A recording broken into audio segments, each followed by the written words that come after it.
in a situation at least once in their life where they need to saddle a horse. Whether it's a trail ride, just for fun, or maybe you do this all the time like me. This will come in handy. Okay, so the first step is to get a horse. So once you get your horse, you're gonna wanna put it in a big area with a lot of room so you can't get hurt or backed in a corner or anything. Now you wanna tie it up so it can't move and you can't get hurt. The next step is to make sure that your halter's on correctly. So you wanna make sure that it's tied or buckled or clipped under their chin and they can't get out. Okay, so the second step is brushing. So you start with a curry comb like this. It has like rubber bristles on it, and you use these to get up all the dirt, and you do this all over the whole body. After you curry comb, you use a body brush to flick all the dirt away, and you do this on the whole body too. The most important step is to pick their feet. So you pick up every single foot and use it to scoop all the dirt out and all the rocks and make sure there's nothing in there. The last step is to brush their hair out with a normal brush like this. You can brush their mane and their tail, and you can brush them if you choose to.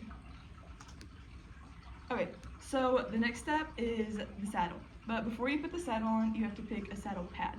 So for a dressage saddle like this, you'll have a more long saddle pad that goes all the way to the end, and it's really square.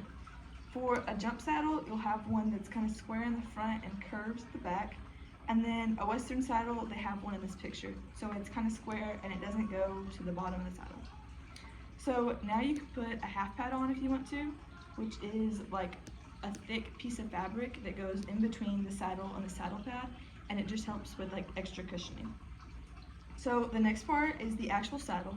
So this is a dressage saddle, and it's used for like flat work in English. Then this one's a jump saddle, so you use them if you're gonna jump or do cross country, or some people do it for like conditioning. And then the last one is a Western saddle. So this is used for everyday like trail rides or anything that you'd want to do. So when you put the saddle on, you're gonna throw it all the way over the horse's back, over the saddle pad and the half pad, and then you make sure that it's like 2 fingers right behind the shoulder. Then you're gonna put your girth on. So depending on the size of your horse's stomach, if your horse has a big stomach, you're gonna need a longer girth, and they attach to these, they're called the billets. And you don't do them all the way up, you just do them to like the second or third hole. And once you're done with that, you can go to the mounting block.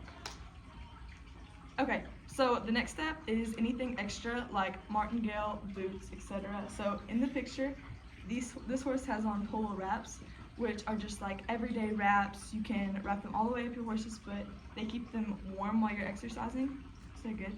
These right here are more like protective boots, so you can use those for jumping or if they might hit their legs on anything.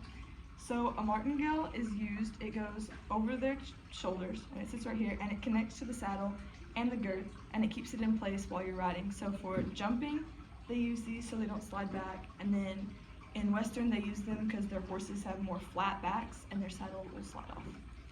So you can also use a running martingale, which connects to the reins and the bridle here, which just kind of keeps the horse's head down if you have a horse with a hotter temperament.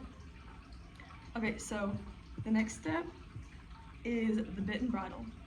So before you put the bridle on, you have to choose the correct bit.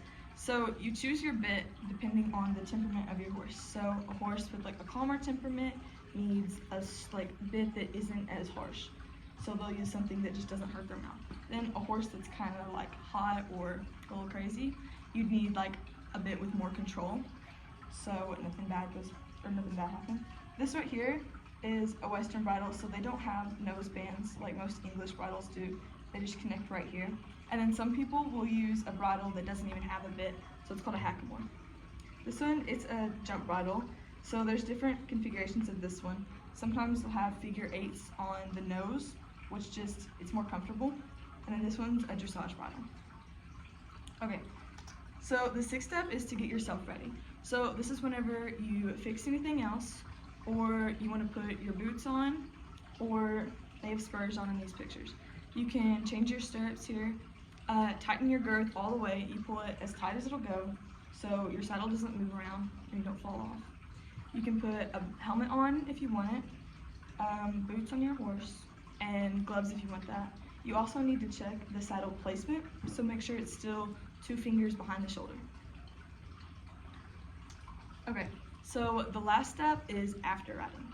So the first thing you want to do is immediately after you get off, put your horse back in the cross ties and take the bridle off. Then you put the halter back on and you immediately take off your saddle, as it creates like a lot of heat. Especially if they have boots on, you want to take those off immediately because their muscles will just get too warm. So after you've taken all that off, it's time to pick the feet. So pick their feet, check for any rocks, nails, anything that's in there. This is whenever you'll rinse your horse off if it got too sweaty, and then you scrape them off, get all the water, and then let them dry. If not, you can just brush out the sweat marks. This is also the time to bandage any wounds or put fly spray on. Okay, that's on pictures. So now that you've learned all the most important steps to saddling a horse, I hope these are helpful if you're ever in a situation like this.